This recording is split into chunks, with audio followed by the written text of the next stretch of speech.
So hello and welcome back friends to Engineers Ka Adda. Today we are going to discuss another new topic in the playlist of neural network, that is multi-layer neural network.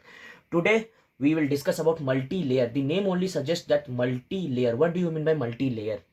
Tension मत लीजिए, English में नहीं हिंदी में ही बताने वाला हूँ। तो सबसे पहले हम लोग आप लोग का बहुत बहुत स्वागत है मेरे चैनल पे फिर से। तो हम लोग का टॉपिक है आज मल्टी लेयर न्यूरल नेटवर्क, यानी कि नाम में ही है मल्टी लेयर, तो नाम से ही पता चल जाता है कि लेयर्स हमारे पास मल्टीपल रहेंगे। इसको समझने के लिए आप लोग को मेरी पुरानी वीडियोस देखनी पड़ेगी, जहाँ पर मैंने इसके न्यूरल नेटवर्क्स के आर्किटेक्चर की बेसिक्स बताई है, जहाँ पर मैंने आर्किटेक्चर को बताया है और टाइप्स ऑफ न्यूरल नेटवर्क्स को एक्सप्लेन किया है। क्योंकि इसमें सबसे पहला पॉइंट क्या आता है कि it is a type of it is also called multi layer perceptron. तो वीडियो को शुरू करने से पहले मैं आप लोग को अपना वीडियो का इंट्रो जरूर दिखाना चाहूंगा। तब तक अगर आप लोगों ने वीडियो को लाइक नहीं किया तो आप लोग वीडियो को लाइक कर दीजिए जब तक मेरा इंट्रो चलता है, और दोस्तों के साथ शेयर भी कर लीजिए। So we roll into our intro.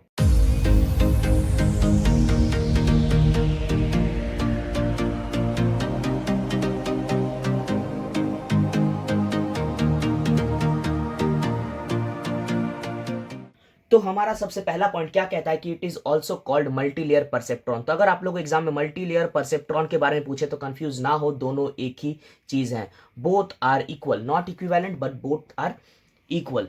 तो ये क्या है कि it is also called multilayer perceptron, समझ में आ गया। लेकिन ये काम क्या करता है? तो it is a type of feed forward network. Feed forward network क्या होता है? अगर आप लोग को नहीं पता तो आप लोग को मेरी पुरानी वीडियो देखनी पड़ेगी, जैसे कि मैंने कहा इंट्रो में कि आप लोगों को मेरी टाइप्स ऑफ न्यूरल नेटवर्क देखनी पड़ेगी। वहां पर मैंने फीड फॉरवर्ड नेटवर्क को बहुत ही अच्छे से इन डेप्थ विथ एग्जांपल आप लोग को समझाया है। यहाँ पर मैं आप लोग को बेसिक बताता हूँ। फीड फॉरवर्ड मतलब कि हमारा जो नेटवर्क रहेगा, नेटवर्क में जो डाटा रहेगा वो सिर्फ आगे की ओर बढ़ेगा, पीछे की ओर कुछ नहीं आएगा। तो ये इसी को कहते हैं फीड फॉरवर्ड नेटवर्क। तो it is a type of feed forward network. लेकिन फीड फॉरवर्ड तो वो भी था, तो इसमें क्या डिफरेंस है? इसमें है multiple layers with multiple layers. तो आप लोगों को कुछ भी इसमें एक्स्ट्रा खुद से याद नहीं रखना है, बस लिख देना है कि it is a type of feed forward network with multiple layers. और यहां से हम लोग क्या मींस कंक्लूड कर सकते हैं कि अगर फीड फॉरवर्ड नेटवर्क है, यानी कि it doesn't supports back propagation, no back propagation. अगर फीड फॉरवर्ड है तो बैक प्रोपागेट कुछ नहीं होगा, तो बैक प्रोपागेशन नॉट सपोर्टेड। ये लिख देना है आप लोग को। और इसके बाद ये क्या है कि सिंगल लेयर जो हमारे पास था नेटवर्क, सिंगल लेयर परसेप्ट्रॉन, हमारे पास एक सिंगल लेयर परसेप्ट्रॉन भी था, मतलब कि single layer perceptron. Single layer feed forward network को ही हम लोग सिंगल लेयर परसेप्ट्रॉन कहते हैं। तो उसका ये एडवांसमेंट है।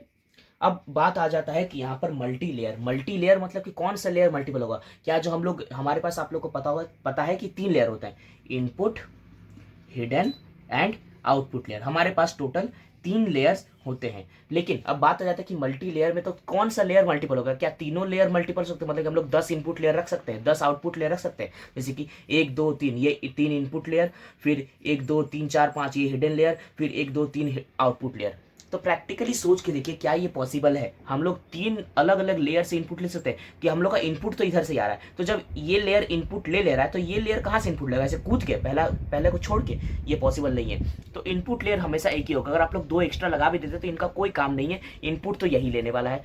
सेम विथ आउटपुट, क्योंकि हमारा जो प्रोसेसिंग है वो यहीं पर हो जाएगा प्रोसेसिंग। आउटपुट लेयर का काम है बस प्रोसेस करना। तो आउटपुट हम लोग जो यहाँ से फॉरवर्ड करेंगे वो ये इसके पास आ जाएगा, और ये हम लोग यहाँ से हम लोग देख सकते हैं। तो इन दोनों का काम कुछ भी नहीं है। बस अगर आप लोग ऐड करना चाहते हैं तो आप लोग यहाँ पर भी ऐड कर सकते हैं, क्योंकि यहाँ पर जो मिलेगा ये यहीं पर आएगा, ये यहाँ पर आएगा। तो हम लोग बस लेयर को इंक्रीज कर रहे हैं, बाकी काम कुछ नहीं है। तो यहाँ से हम लोग क्या कंक्लूड कर सकते हैं? यहाँ से हम लोग कंक्लूड कर सकते हैं कि हमारा जो मल्टी लेयर है, मल्टी लेयर सिर्फ हिडन लेयर पे काम करता है। यानी कि हम लोग लेयर जो बढ़ाते हैं वो हिडन लेयर को मल्टीपल बना देते हैं। हिडन लेयर का हम लोग न्यूरल नेटवर्क्स को हिडन लेयर में बढ़ा देते हैं, लेयर्स को। तो हम लोग क्या लिख सकते हैं कि मोर नंबर ऑफ हिडन लेयर्स। और आप लोग को पता है कि हिडन लेयर का काम क्या होता है? हिडन लेयर का काम होता है कि जो हम लोग को इनपुट मिला है उसको ठीक करना, उस पर काम करना। उस इनपुट को प्रोसेस करना, आगे उस पर एक्टिवेशन फंक्शन लगाना और फिर उसको आउटपुट तक प्रोसीड करना।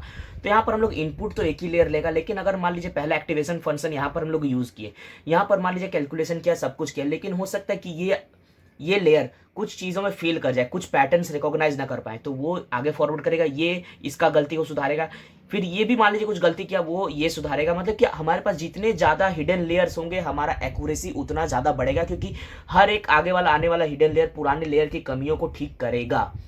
यह है इसका मेन गोल, इसीलिए हम लोग मल्टी लेयर न्यूरल नेटवर्क का इस्तेमाल करते हैं। तो इसका जल्दी से हम लोग स्ट्रक्चर देख लेते बेसिक। ये हो गया हमारा इनपुट लेयर, ये हो गया हिडन लेयर, मान लीजिए 3 हिडन लेयर लेते हैं हम लोग, और ये हो गया आउटपुट लेयर। जैसे कि हम लोग पता है कि सब एक दूसरे से इंटरकनेक्टेड रहेंगे, तो हम लोग इंटरकनेक्ट कर देते हैं। ये भी इससे इस तरह से सब एक दूसरे से कनेक्टेड रहेंगे, तो आप लोग को टेंशन लेने की कोई बात नहीं, आप लोग सब आंख बंद करके कनेक्ट कर दीजिए एक दूसरे से। फिर ये भी आगे ऐसे रहेगा,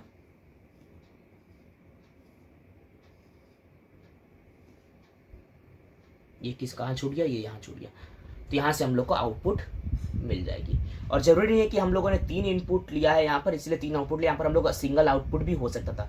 तो ये है basic structure of multi layer perceptron model या फिर मल्टी लेयर न्यूरल नेटवर्क। हम लोग के पास हिडन लेयर्स बढ़ जाते हैं, आप लोग hidden layers infinite numbers of hidden layer आप लोग एग्जाम में बना सकते हैं। अगर आप लोग के पास बहुत टाइम है, फुर्सत है आप लोग के पास, तो आप लोग बनाते रहिए हिडन लेयर, नहीं तो बीच में आप लोग ऐसे डॉट डॉट डॉट डॉट दे के यहाँ पर दिखा दीजिए। तो यहाँ पर हमारे पास कितने हिडन लेयर्स हो गए, हमारे पास हो गए 3 हिडन लेयर्स। तो इसी को कहते हैं मल्टीलेयर न्यूरल नेटवर्क। बस बहुत ही सिंपल टॉपिक है, कुछ नहीं है इसके अंदर। इसके बाद हम लोग इसका एक बार वर्किंग देख लेते हैं। चलिए जल्दी से इसका वर्किंग देख लेते हैं। तो वर्किंग क्या था, जो हम लोगों ने सिंपल वर्किंग देखा था एक हमारे आर्किटेक्चर वाले वीडियो में, सेम टू सेम वही वर्किंग होगा, बस डिफरेंस क्या हो जाएगा कि हिडन लेयर हमारे पास ज़्यादा है। तो पहला पॉइंट मैंने वहाँ पर क्या बताया था, फॉरवर्ड प्रोपागेशन। यानी कि फॉरवर्ड प्रोपागेशन यानी कि क्या होता है कि प्रोपागेशन मतलब आप लोग को इंग्लिश वर्ड पता है, प्रोपागेट करना, मतलब कि एक जगह से दूसरी जगह जाना, उसको कहते हैं प्रोपागेट करना। तो फॉरवर्ड मतलब आगे की ओर, मतलब कि हमारा जो इनपुट डाटा है, इनपुट डाटा हम लोग फॉरवर्ड करते हैं हमारे इनपुट लेयर को। ये इनपुट डाटा को हम लोगों ने इस लेयर को दिया, इस लेयर से वो आगे जाएगा, फॉरवर्ड जाएगा, यहाँ से फिर फॉरवर्ड जाएगा, यहाँ से फिर फॉरवर्ड जाएगा। तो इस तरह से इसी को कहते हैं पहला स्टेप हमारा फॉरवर्ड प्रोपागेशन। फॉरवर्ड प्रोपागेशन में आप लोगों ने क्या मीन्स, यहाँ पर क्या होता है कि इनपुट लेयर इनपुट लेगा, फिर उस इनपुट को हम लोग क्या करेंगे, W से मल्टीप्लाई करेंगे, X इंटू डब्ल्यू, जो यहाँ पर होता है इस ट्रांजिशन में इनपुट लेयर से हिडन लेयर के बीच में हम लोग के पास X इंटू डब्ल्यू रहता है, जो कि हम लोग यहाँ पर कैलकुलेट करते हैं कि मतलब किस इनपुट का कितना ज़्यादा इंपॉर्टेंस है, उसको वहाँ पर हम लोग कैलकुलेट करते हैं। फिर क्या होता है कि ये कैलकुलेट करने के बाद हम लोग एक्टिवेशन फंक्शन यूज़ करते हैं हिडन लेयर पे। ये आ गया हिडन लेयर का पार्ट। हिडन लेयर में हम लोगों ने एक्टिवेशन फंक्शन यूज़ किया, हम लोगों ने इसके अंदर से पैटर्न निकाला, पैटर्न्स को फाइंड किया, कंक्लूजन को निकाला, सब कुछ किया एक्टिवेशन फंक्शन में, उसको नॉन लीनियर बना दिया। नॉन लीनियर बनाने के बाद क्या हो गया, हम लोग उसको आउटपुट लेयर को प्रोसीड कर दिया। फिर से यहाँ से हम लोगों ने फॉरवर्ड प्रोपागेट कर दिया और आउटपुट लेयर तक पहुँचा दिया, और आउटपुट लेयर हम लोग को आउटपुट शो कर दिया। तो ये होता है पहला स्टेप, जहां पर हम लोग इनपुट को फॉरवर्ड करते हैं आउटपुट तक कैलकुलेट करने के बाद। सेकंड स्टेप हमारे पास क्या आता है कि जब एक राउंड कंप्लीट हो गया, एक इटरेशन कंप्लीट हो गया, मतलब कि एक इनपुट के लिए मान लीजिए हम लोग को एक स्पेसिफिक आउटपुट मिल चुका है, तो अब उस पर क्या करेंगे, हम लोग आउटपुट पे कैलकुलेट करते हैं लॉस। मतलब कि हम लोग को कितना क्या रिजल्ट आना चाहिए था और हम लोगों को मशीन ने, मॉडल ने क्या आउटपुट दिया है, वो यहाँ पर हम लोग कैलकुलेट करते हैं। यहाँ पर हम लोग क्या करते हैं, लॉस फंक्शन कैलकुलेट करते हैं।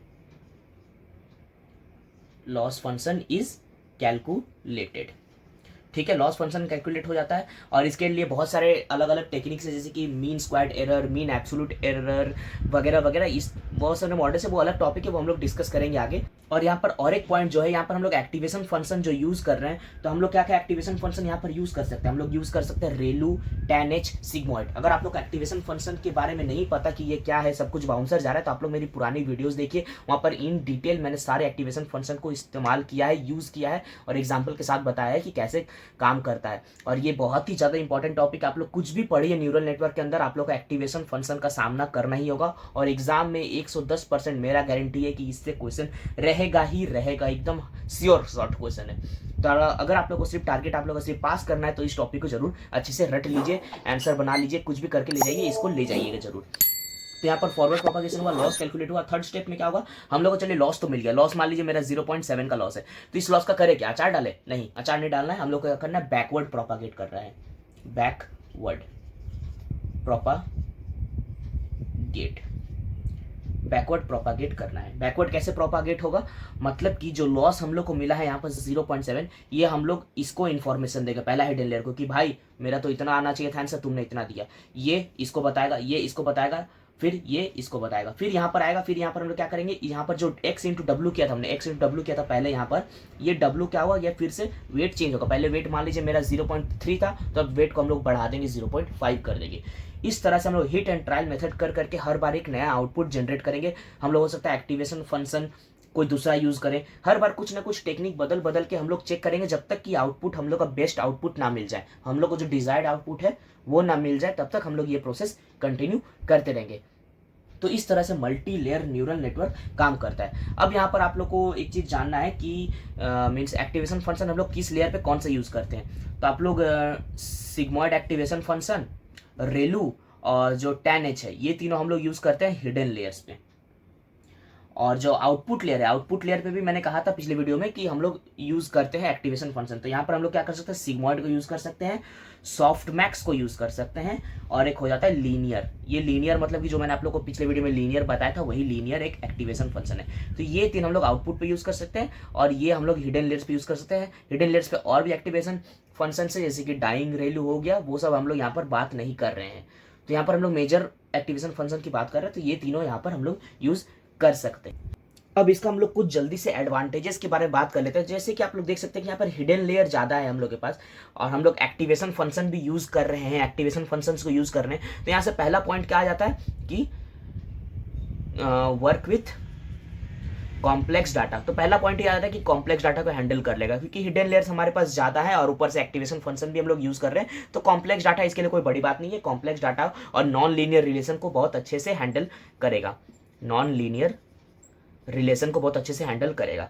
सेकंड पॉइंट क्या आ जाता है कि कहाँ यूज होता है, ये यूज होता है इमेज प्रोसेसिंग। इमेज प्रोसेसिंग हम लोग का कॉम्प्लेक्स डाटा के अंदर आता है। कॉम्प्लेक्स डाटा कोई भी पूछे तो आप लोग बता दीजिए कि सिंपल इमेज प्रोसेसिंग हम लोग कॉम्प्लेक्स डाटा कहते हैं, या फिर एनएलपी, एनएलपी यानी कि नेचुरल लैंग्वेज प्रोसेसिंग, या फिर टाइम सीरीज डाटा, मतलब कि जो डाटा पे टाइम का कुछ यूज हो, जैसे कि पुराना इतिहास मुझे डाटा पे काम करना है, जैसे 10 दिन पहले मैंने जो डाटा दिया था उस पर मुझे काम करना है, तो उस टाइप के डाटा को हम लोग कहते हैं टाइम सीरीज डाटा या फिर प्रेडिक्शन। टाइम सीरीज डाटा के ऊपर प्रेडिक्शन कि 10 साल, आज से 1 साल पहले आज के दिन बारिश हुआ था, तो आज के दिन मेरा प्रेडिक्शन बताओ क्या होगा, तो उस चीज़ को कहते हैं टाइम सीरीज प्रेडिक्शन। तो इसलिए हम लोग, इसका हो गया ये एडवांटेजेस। और उसके बाद इसमें चैलेंजेस क्या आ जाता है, चैलेंजेस हमारे पास आ जाता है कि वैनिसिंग ग्रेडियंट, वही सेम प्रॉब्लम है भाई, इसमें भी वैनिसिंग ग्रेडियंट प्रॉब्लम को फेस करना पड़ता है। क्योंकि वैनिसिंग ग्रेडियंट प्रॉब्लम हम लोग का कब आता है, जब भी हम लोग के पास नंबर ऑफ लेयर्स ज़्यादा हो जाते हैं। जितने ज़्यादा नंबर ऑफ लेयर्स होंगे उतने ज़्यादा वैनिसिंग ग्रेडियंट प्रॉब्लम हम लोग को ऑकर होगा। क्योंकि वैनिसिंग ग्रेडियंट मतलब कि जैसे मैंने आप लोगों को क्या बताया कि बैकवर्ड प्रोपागेट होगा, मतलब यहाँ पर जो एरर आया वो यहाँ बताएगा। तो ये ग्रेडियंट क्या होगा, एक बार बताने के बाद ग्रेडियंट इसका थोड़ा सा छोटा हो जाएगा, फिर ये नेक्स्ट को बताएगा, फिर थोड़ा छोटा होगा, फिर यहाँ बताएगा, फिर थोड़ा छोटा होगा, ऐसे करते करते बताते ग्रेडियंट जो है वो वैनिश हो जाएगा, वो जीरो हो जाएगा। तो मान लीजिए उसके पहले भी हमारे पास 10 और हिडन लेयर्स है, तो उन हिडन लेयर को कोई इफेक्ट ही नहीं पड़ेगा, उनके पास कोई डाटा ही नहीं जाएगा कि एरर कितना का था। तो इसलिए इस चीज़ को कहते हैं हम लोग वैनिसिंग ग्रेडियंट प्रॉब्लम। उसके बाद क्या है कि ये एक्सपेंसिव है बहुत, क्या है एक्सपेंसिव, क्योंकि हिडन लेयर्स हम लोग बढ़ा रहे हैं तो ऑटोमेटिक है कि एक्सपेंसिव बढ़ेगा। कि एक हिडन लेयर पे हम लोग एक एक्टिवेशन फंक्शन लगा रहे थे, यहाँ पर 100 हिडन लेयर पे 100 अलग अलग एक्टिवेशन या फिर 100 सेम एक्टिवेशन फंक्शन लगाएंगे, तो ऑटोमेटिक है कि ये एक्सपेंसिव होगा ही होगा। और थर्ड जो इसका है कि ये ओवरफिटिंग चैलेंजेस में ओवरफिटिंग होता है। इसमें ओवरफिटिंग क्या होता है, ये आप लोग का मीन्स मान लीजिए कि कोई भी डाटा, जब हम लोग कोई भी चीज़ को डाटा ज़्यादा देते हैं और वो मॉडल जो है वो डाटा को जनरलाइज नहीं करता, बल्कि वो एक एक उसका छोटा से छोटा चीज़ उसको रट लेता है, तब उसको उस केस को कहते हैं हम लोग ओवरफिटिंग। जैसे कि एग्जाम्पल मैं अगर दूँ तो मैंने एक इंसान का एग्जाम्पल दिया, मान लीजिए कि मैंने एक डाटा दिया एग्जाम्पल, इंसान है 5 फीट का इंसान है, उसका मोटा पेट है, ठीक है, छोटा छोटा पैर है, ये मान लीजिए मैंने उसको डाटा दिया। तो अब अगर मैं पतला इंसान का डाटा दूं, एक पतला इंसान का डाटा दूं जो कि लंबा है बहुत, तो ये क्या कहेगा, मॉडल कहेगा कि ये इंसान है ही नहीं, क्योंकि एक इंसान का हमेशा मोटा पेट होता है। मतलब कि वो ओवरऑल नहीं देखा, लेकिन वो क्या देखा, वो एक एक छोटा से छोटा डिटेल को देख लिया कि ये मोटा है, इसका पैर छोटा है। तो उसी को कहते हैं ओवरफिटिंग। जब वो जो मॉडल जब एक एक छोटे से छोटा डिटेल को रट ले, ना कि जनरलाइज करे। जनरलाइज करता तो क्या होता कि इंसान है, 2 आँख होना चाहिए, पैर होना चाहिए, पेट होना चाहिए, पैर होना चाहिए, ये हो गया नॉर्मल चीज़, 2 पैर होना चाहिए। अगर वो होता तो इसको भी इंसान कैटेगरी में डालता, लेकिन वो ऐसा नहीं किया, वो एक एक छोटा डिटेल को जान लिया। इसी को कहते हैं ओवरफिटिंग, और ये प्रॉब्लम इसमें आती है। तो हम लोगों ने मल्टी लेयर न्यूरल नेटवर्क को बहुत अच्छे से देखा है, सब कुछ इसके बारे में देख लिया है। और इसके बाद अगर मैं आप लोग को एक छोटा सा पॉइंट और देना चाहूँ तो आप लोग को बता सकता हूँ कि ये डिफरेंस क्या है, सिंगल लेयर और मल्टी लेयर में क्या डिफरेंस है। तो सिंगल लेयर में क्या है कि ये जो लेयर है ये हिडन लेयर हम लोग का एक रहेगा, मल्टी लेयर में हमारे पास मल्टीपल हिडन लेयर्स रहेंगे। उसके बाद क्या है कि सिंगल लेयर हम लोग का सिंपल डेटा को हैंडल कर सकता है, कॉम्प्लेक्स को हैंडल नहीं कर सकता, लेकिन मल्टी लेयर हम लोग का कॉम्प्लेक्स डेटा को हैंडल कर सकता है। उसके बाद क्या है कि इसका स्ट्रक्चर में क्या होगा कि कोई बीच में रहेगा, इनपुट आएगा, इनपुट डायरेक्ट आउटपुट के पास जाएगा। लेकिन यहाँ पर हमारे पास हिडन लेयर में क्या मीन्स मल्टी लेयर में क्या रहेगा कि हमारे पास बीच में हिडन लेयर्स रहेंगे। और यहाँ पर जो हमारा वेट्स रहेगा सिंपल में, वो वेट्स क्या रहेगा कि वन लेयर ऑफ वेट्स, मतलब कि एक ही वेट्स रहेगा। लेकिन हम लोग अगर ये यूज़ करते हैं तो हमारे पास यहाँ पर भी वेट्स हो सकते हैं।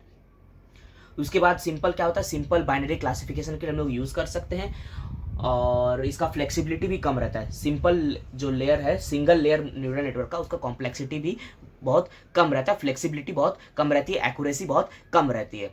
तो मैं उम्मीद करता हूँ फ्रेंड्स कि आप लोग को वीडियो पसंद आई होगी। अगर आप लोग को कुछ भी जानना है, ये जो डिफरेंस मैंने बताई, अगर आप लोग को जानना है तो आप लोग मुझे कमेंट बॉक्स में जरूर बताएं। मैं आप लोग को नोट्स का लिंक प्रोवाइड कर सकूँगा या फिर आप लोग को मैं अपना नोट्स ही डायरेक्ट भेज दूंगा फोटो, तो आप लोग उसके अनुसार अपने नोट्स तैयार कर सकते हैं। तो बहुत मेहनत लगती है दोस्तों वीडियो बनाने में। अगर वीडियो थोड़ी सी मदद हो, चैनल को सब्सक्राइब करना ना भूलें। Till then bye bye and take care friends.